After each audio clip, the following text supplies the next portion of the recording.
Hello and welcome back to Tiny Artist TV. Today is the second week of our Time Warp Tuesday, and today's video, I am recreating a piece that was inspired by the 2008 film Repo the Genetic Opera, which has a loose sort of relationship to the Repo the Genetic Opera remake that was in like the late 2010s, but this is not that one.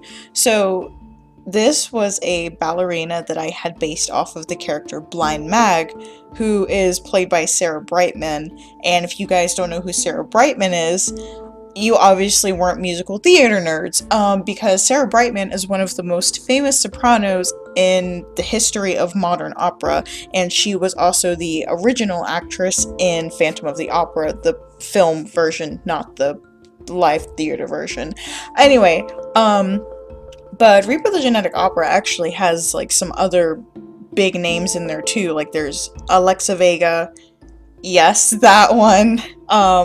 Terence Zundich, actually Paris Hilton is in this one too, and her singing isn't that bad, and her character is lovably awful.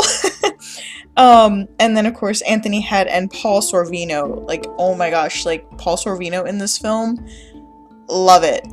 Even though he's, spoiler alert, the villain, but all the characters in this movie, it's like, it's tastefully campy.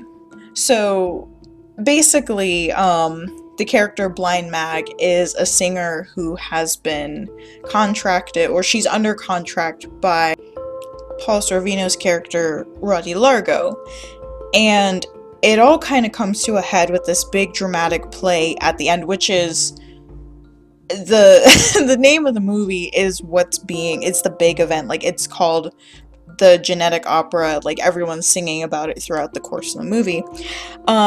Anyway, so Blind Mag is trying to help this character Shiloh, whose father also works for Roddy Largo, and Blind Mag is going throughout the movie trying to help Shiloh figure out what actually happened to Shiloh's mother. Shiloh's mother died under mysterious circumstances, and throughout the course of the movie, we find out what happened, and then eventually Shiloh and her father also find out what happens, and Blind Mag, because she has gone out of her way to give this information, ends up sacrificing herself in order to escape the contract that Roddy has forced her into. So for this piece, I was kind of capturing the energy of the original, with it of course being Blind Mag in a ballerina's outfit, which is inspired by the dress that she wore at the end during her big solo Chromagia, which is a beautiful song. Of course I can't include it in this video, but I will include a link in the description where you can find a rendition of that song. It's also available on iTunes. Anyway, but while she's performing Chromagia, she has this beautiful, like, gothic she's definitely a queen, gothic queen outfit, and so that's what inspired the outfit for the original picture. But just like last week's Time Warp Tuesday, there's no color, there's no background, so I had a lot of room to play with to just kind of really amp this up. And already, not that black and white images can't be great, because we have a whole month of that every year when people do Inktober. I even did Inktober this year, but there was nothing to it. It really was just a sketch from my sketchbook, and since it was 2009, I was, a sophomore in high school, so I don't know, this was like actually like right after, this was a year after the movie had come out, and I was watching it on repeat, let me tell you, to the point where, it was kind of obnoxious to some of the people around me. I apologize. But anyway, the main thing that I wanted to capture with this was, of course, the dress, and then this mysterious hand that's handing her, well, it's, in the original, it's just reaching out to her, like, oh, come dance with me. But in this one, I wanted to kind of lean into what actually happens to Blind Mag, and put her in this beautiful funeral type setting. Sorry, knocked my camera over. Microphone, whatever.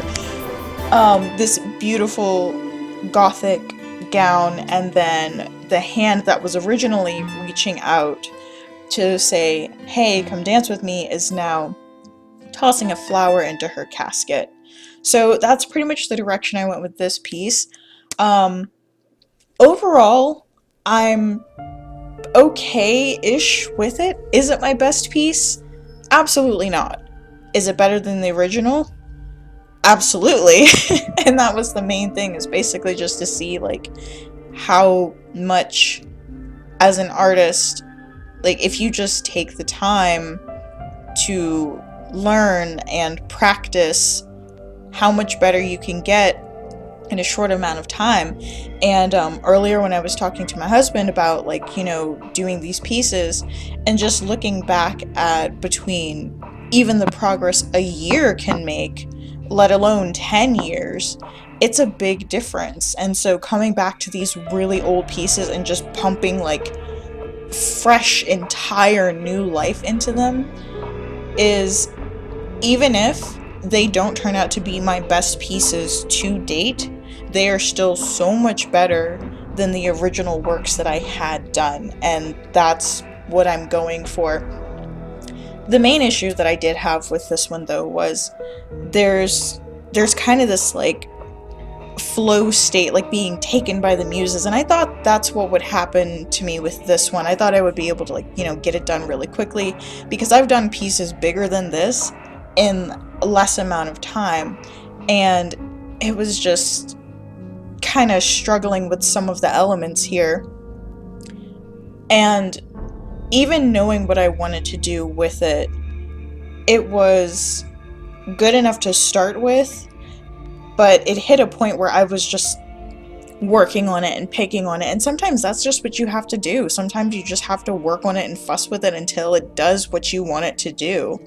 So with the techniques that I'm using with this one, it's mainly just color blocking, and that's one of the reasons why I wasn't sure why this wasn't going in the direction that I wanted it to, because I'm not doing anything different or new that I hadn't done with any of my other more like full and fleshed out pieces that just like flowed right out of me. But maybe I was just overthinking it. Either way, it got done eventually. It did take a lot of working and nitpicking, but at the end of the day, again, it is a big improvement from the original, and I'm pretty happy with it. And of course, I can come back to this in a year and redo it, touch it up, see how much better I've gotten after 12 more months of doing art.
So this was actually pretty much the original stopping point for the piece, but after sitting back and looking at it, it is way too bright, way too saturated. So I put a like nice green dark light over it, and then I just cut some light back into it just to give it a little more ghastly effect, I guess, a little more depth, because that's something that I used to be really bad about with my pieces is I would just use straight color, a little bit of shading, and then not really give it anything else. So having this dynamic light source makes a huge difference in the way this one turns out.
So this brings us to the end of today's video, Time Warp Tuesday edition number 2, and I hope you guys enjoyed it. I know this one was a little bit longer, but I will see you guys tomorrow for day 11 of D in December, and then I'll see you guys next week for Time Warp Tuesday number 3. In the meantime, have a weird day.